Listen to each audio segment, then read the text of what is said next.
और टीम्स बन गई हैं और मुलाकातें शुरू हो जाएंगी to determine when the next election will be. And क्योंकि देखिए उसके बगैर खान साहब बेचारे उड़ जाएंगे। लॉन्ग मार्च चल नहीं रही है, लोग थक गए हैं, इन्होंने इतने जलसे किए हैं, अब बातें भी वही करते रह रहे हैं, वही बातें, लोग थक गए हैं सुन सुन के। और जो दिलचस्प बातें थी, दो तीन उसमें दिलचस्प बयानिया के अंदर आइटम्स थे, वो आइटम्स ने भी यू टर्न ले लिए। तो अब वो यू टर्न एक तो अमेरिका के ऊपर बहुत से जी। नौजवान खान साहब के साथ थे बिकॉज एंटी अमेरिकनिज्म। और जब से खान साहब ने यू टर्न लिया उसके ऊपर मैं लोगों को मिला हूँ जो कि डाई हार्ड इमरान खान के सपोर्टर्स थे। और उसमें this was a major plank, ये ये कि जी और जी अमेरिका के खिलाफ है, और जी एब्सोल्युटली नॉट, वो सारा एब्सोल्युटली यस हो गया और फारग हो गए। तो एक तो बहुत बड़ा मैं समझता हूँ कि वो डेंट पड़ा है। और दूसरा ये कि ये टारगेट कर रहे थे आर्मी को, डिवीजन क्रिएट करने की कोशिश कर रहे थे, और वो सारा फेल हो गया।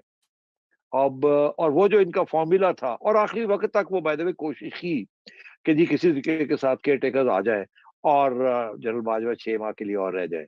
मगर लंदन में जो रिफ्यूजल हुई है, नो नो नो, करना जो थे कर लो। तो मेरा ख्याल है कि क्योंकि फैसला ये हो चुका था उस मीटिंग के अंदर, जिसका मैंने पिछले प्रोग्राम में पिछले हफ्ते हवाला दिया था कि no intervention, and so therefore I think मियां Nawaz Sharif has stuck to his guns and said no।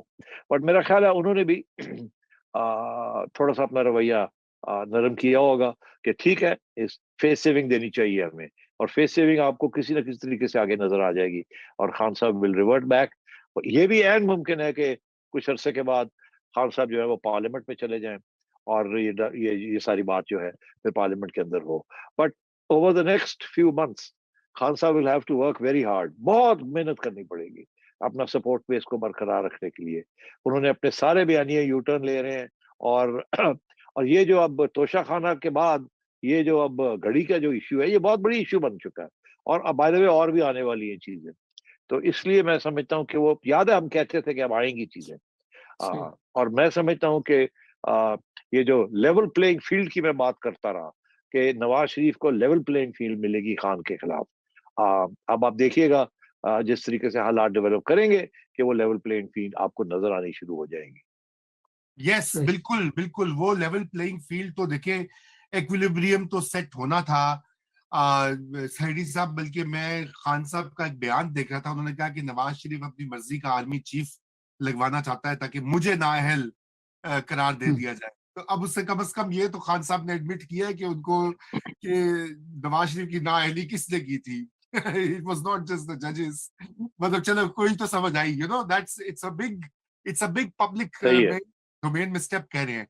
लेकिन सही लेकिन है। सैयद साहब, बहुत से लोगों का ये मानना है, और मैं चाहता हूं कि मैं आपके सामने एक आइडिया पेश करूं। फिर सोलंकी साहब के पास यकीनन बहुत सारे सवालात और कमेंट्स हैं। देखिए, जो भी अगला चीफ आएगा XYZ, अव्वल तो ये है कि सारे के सारे लेफ्टिनेंट जनरल्स हैं, हमें तो कोई से गरज नहीं है कि कौन वो, they all have gone through the mill and a process, और वो ऊपर पहुंचे हैं। लेकिन जो भी आएगा उसका हमने हिस्ट्री में भी देखा है कि वो स्टेप बैक करेंगे, और जो वो पुराने चीफ का जो डॉक्ट्राइन है, जिसके ऊपर बहुत बात होती रही है, उससे डिस्टेंसिंग करेंगे। और उससे डिस्टेंसिंग का जो प्रोसेस है, उसमें वो यकीनन इमरान खान साहब को भी पता है कि वो उनको भी एडवांटेज देगा। ये जो इस वक्त एक इमरान खान साहब ने एक बयानिया बना के प्रोपोगेट कर दिया है कि जी मौजूदा जो न्यूट्रल्स हैं वो मेरे खिलाफ हो गए हैं, वो इनका साथ दे रहे हैं PDM की जमातों का।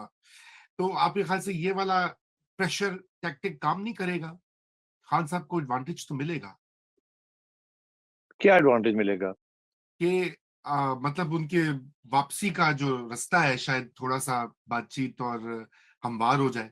देखिए, पॉपुलर तो है नहीं, वो। देखिए देखिए बात यह है कि बात तो फिर बनती है ना कि अगर ऐसे हालात डेवलप हो जाएं या किए ही जाएं जिसके साथ खान साहब अगली इलेक्शन जीत लेते हैं, हम्म। अदरवाइज तो बात नहीं बनती ना। या तो मेरा ख्याल है जो तारीख आप जब देखते हैं, तारीख मैं अब आगे इतना अंधा आगे ये इस मुल्क के अंदर, तो आप 3 महीने आगे क्या, आज भी हमको नहीं पता कि 2 दिन के बाद क्या होगा। तो सही। इसलिए मगर तारीख अगर देखें, माजी देखें, तो माजी में ये होता है कि अगर एक इस्टेब्लिशमेंट एक हुकूमत को निकालती है तो अगली इलेक्शन में वो वापस नहीं आती।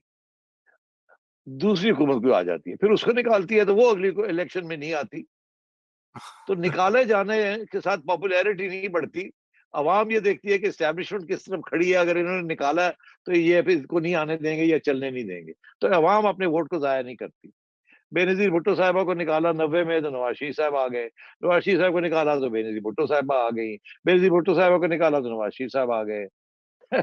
तो फिर अगर फिर देखा कि ये दो दो हो गए, तो फिर मुशर्रफ साहब, फिर उसके बाद वापस जरदारी साहब, फिर वापस नवाज शरीफ साहब। अब इमरान खान को निकाला, इमरान खान अगली इलेक्शन में नहीं आएगा, फुल स्टॉप। सो अब बात यह है कि आपका ये कहना कि उनके लिए कोई एडवांटेज होगा, नहीं, एडवांटेज नहीं है। मगर खान साहब को इस बात का एहसास हो गया है कि ये जिस किस्म की आज़ादी और इनकलाब की ये बातें करते हैं, ये मुल्क अभी उसके लिए तैयार नहीं है। इसकी जो रूलिंग क्लास है, इसकी जो एस्टेब्लिशमेंट है, उसके लिए तैयार नहीं है। बहुत सॉलिड वेस्टेड इंटरेस्ट क्रिएट हुए हैं, और अगर खान साहब इसी मंत्रा पे चलते रहेंगे तो कंप्लीटली एलिमिनेट भी हो सकते हैं। यही सबक बेनजीर भुट्टो साहबा ने सीखा था, यही सबक नवाज शरीफ साहब ने सीखा।